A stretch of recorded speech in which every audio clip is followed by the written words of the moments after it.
So అన్ని మాసాల్లోకెల్లా కార్తీక మాసం అత్యంత పవిత్రమైంది అంటారు కదా గురు. వచ్చాం ఇప్పుడు దాని ముంగిటన మనం నిలబడి ఉన్నాం. ఎందుకంత దానికి ఆ పవిత్రత?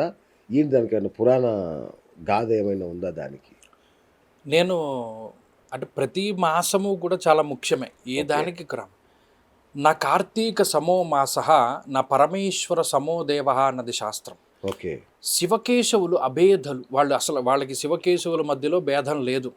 ఎందుకంటే శివుడి యొక్క శక్తి పార్వతీదేవి. హ్మ్. నారాయణీ నమోస్తుతే అంటుంది స్తోత్రం. అవును. ఆమె నారాయణి అంటే నారాయణుడి యొక్క చెల్లెలు, సోదరి, ఓహ్!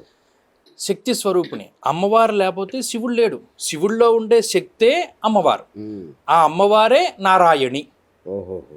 విష్ణువు ఇక్కడ గమనించండి, ఒక చిన్నది వ్యాపించి ఉన్నటువంటి శక్తి విష్ణువు, ఒక చోట ఉన్నటువంటి శక్తి శివుడు. ఆ శక్తికి పేర్లు అవి. అచ్చచ్చ! వాళ్ళ మధ్యలో అభేదం, వాళ్ళకి అసలు భేదం లేదు.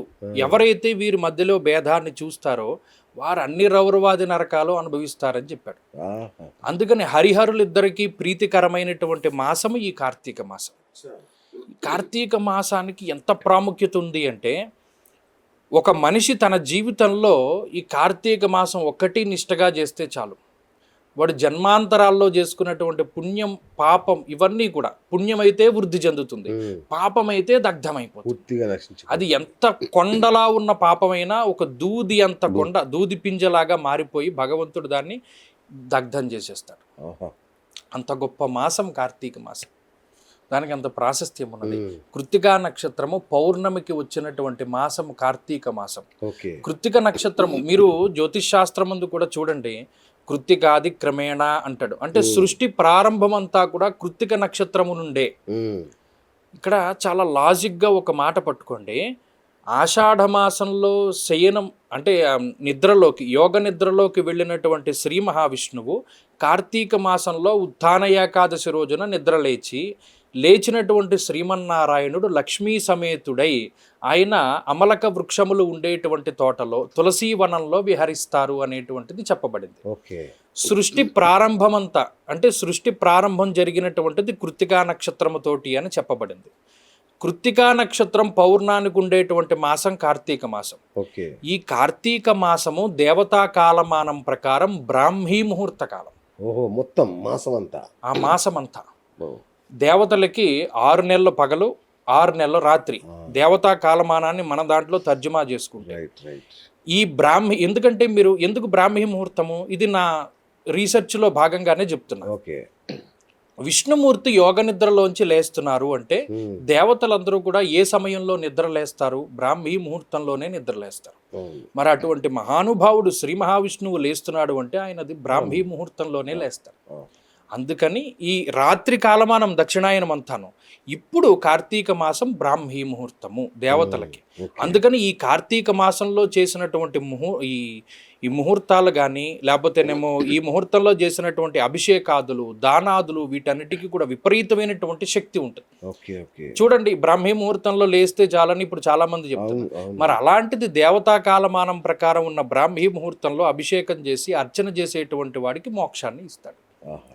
అంత పరమ పవిత్రమైనటువంటి మాసం, అందులో కార్తీక సోమవారం ఇంకా విశిష్టమైనది అంటారు. విశేషమైనది కదా. ఏంటి దానికున్న విశిష్టత? కార్తీక సోమవారానికి సోమ అనే పేరు ఎలా వచ్చింది? ఉమా సహితుడైనటువంటి పరమేశ్వరుడికి సంబంధించినటువంటి వారం అది. ఓహ్! మరి అందులో అది ఇంకా ప్రాశస్త్యం కదా. ఓకే. ఇందులోనూ కార్తీక మాసంలోనే శ్రవణ నక్షత్రము సోమవారం కలిసి వస్తే అది అసలు దాన్ని ఇంకా మనం చెప్పనే అక్కర్లేదు. ఆ! దాన్ని మించినటువంటి రోజు ఉండదు. క్రితం ఓకే. సంవత్సరం వచ్చింది అలా. ఆ! అలాగే ఈ కార్తీక మాసంలో వచ్చేటువంటి శ్రవణ నక్షత్రం రోజు కూడా చాలా కీలకమైనటువంటిది. ఓకే. అందుకనే ఒక్క తిథి కాదండి, పాడ్యమి మొదలుకొని పౌర్ణమి వరకు ప్రతిదీ విశేషమైనటువంటిది. పాడ్యమి తిథికి ఆకాశ దీపాలు పెట్టుకుంటారు, నోములు చేసుకుంటారు. విదియ తిథికి తదియకి నోములు చేస్తారు. చవితి నాగుల చవితి చేస్తారు. పంచమి ఈ కుమార పంచమి స్కంద షష్ఠి చేస్తూ ఉంటారు. అలాగే సప్తమి తిథి సూర్యుడికి సంబంధించి చేస్తూ ఉంటారు. అష్టమి శివుడికి సంబంధించి చేస్తూ ఉంటారు. నవమి, దశమి, భీష్మాష్టమి ఇవన్నీ కూడా చాలా విశేషమైనటువంటి రోజులు. అష్టమి తిథి మొదలుకొని ఏకాదశి వరకు కొన్ని రకాలైనటువంటి పూజలు చేస్తారు. అలాగే ఏకాదశి ఉద్దాన ఏకాదశి చాలా గొప్ప ఏకాదశి. ద్వాదశి చిలుకు ద్వాదశి. ఓకే. ఏ తిథికి లేదు, ప్రతి ఇప్పుడు ఈ తిథికి ప్రాముఖ్యత. ఉత్తర ద్వార దర్శనం చేసేది ఇవన్నీ కూడా ఇప్పుడేనా? తెలుగు అచ్చచ్చా. చాలా ఓకే. విశేషమైనటువంటి. Okay okay. మరి గురుగారు బాగుంది, ప్రతి సోమవారం కార్తీక సోమవారం గొప్పది, కానీ ఉద్యోగాలు చేసుకునే వాళ్ళు వాళ్ళకి వీళ్ళకి చాలా ఇబ్బంది అవుతుంది కదా. అంటే అక్కడ ఆ రోజు పాటించాల్సిన నియమాలు ఏంటి, ఈ ఉద్యోగాలు చేసుకునే వాళ్ళు పనులకు వెళ్ళే వాళ్ళు సులభంగా పాటించదగ్గ మార్గం ఏమైనా ఉందా దీన్ని? వీలున్నంత వరకు కార్తీక మాసంలో పుణ్యము దేని వల్ల వస్తుంది అంటే కార్తీక స్నానము వల్ల వస్తుంది. ఓహో, ఓకే స్నానముల్లో కూడా చాలా రకాలైనటువంటి స్నానములు ఉన్నాయి. ఓకే. ప్రతిరోజు బ్రాహ్మీ ముహూర్తంలో చేసేటువంటిది దేవతా స్నానంగా చెప్పబడింది. ఓకే ఆ తదుపరి బ్రాహ్మీ ముహూర్తం తర్వాత 1 గంట సేపటి వరకు చేసేటువంటిది ఋషి స్నానము. ఓకే.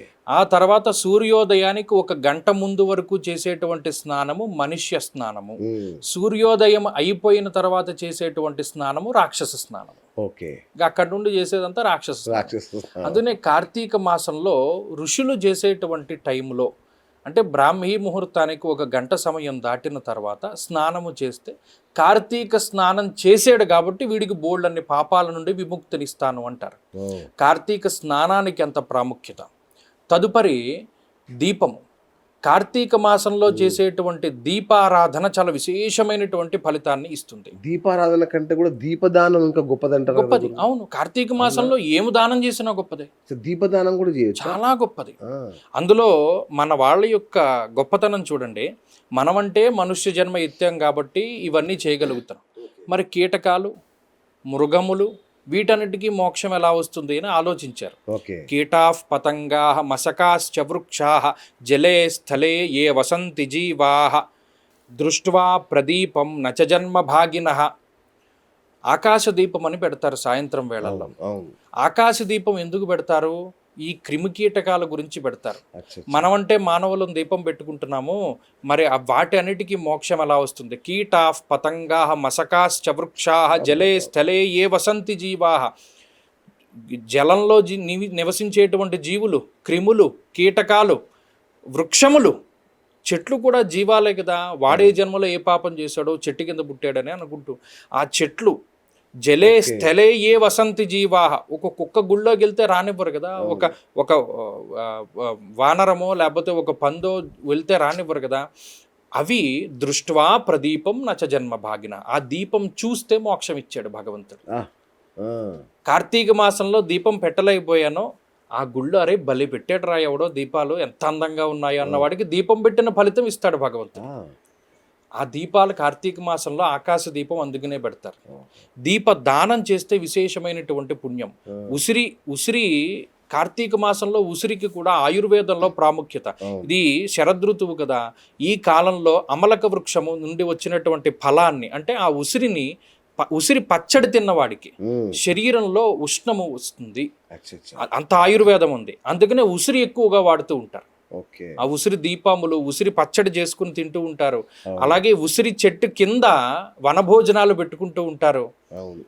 తులసీధాత్ర సహిత లక్ష్మీనారాయణ స్వామిని ఆరాధన చేస్తారు. అంటే ఎంత శాస్త్రీయత ఉన్నది మన వాళ్ళ దగ్గర, అంత దైవత్వం ఉన్నది. ఒక మనిషి మనుగడని పెంపొందించడానికి, వాడి జీవన విధానాన్ని ఉన్నతంగా మార్చడానికి ఋషులు ఇవన్నీ మనకి చేసి పెట్టారు. ఒక్కొక్క మాసానికి ఒక్కొక్క ప్రాశస్త్యం. భాద్రపదం వచ్చింది, ఈ కుడుములు పెట్టు, ఆవిరితో చేసినటువంటివి తిను అన్నాడు.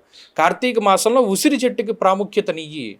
మిగతా వృక్షాలు అలాగే దద్యోజనం చేస్తారు ధనుర్మాసంలో, దానికి ప్రాముఖ్యత ఉంటుంది. అలా ఒక్కొక్క మాసానికి ఒక్కొక్క ఆ మాసంలో ఉండేటువంటి ప్రకృతిని మనకి ఎలా మలుచుకోవాలి మన జీవన విధానాలు. ఆధ్యాత్మికం వేరు, సైన్స్ వేరు కాదు. నిజం చెప్పాలి ఒకటే, కానీ మనం అది తెలుసుకో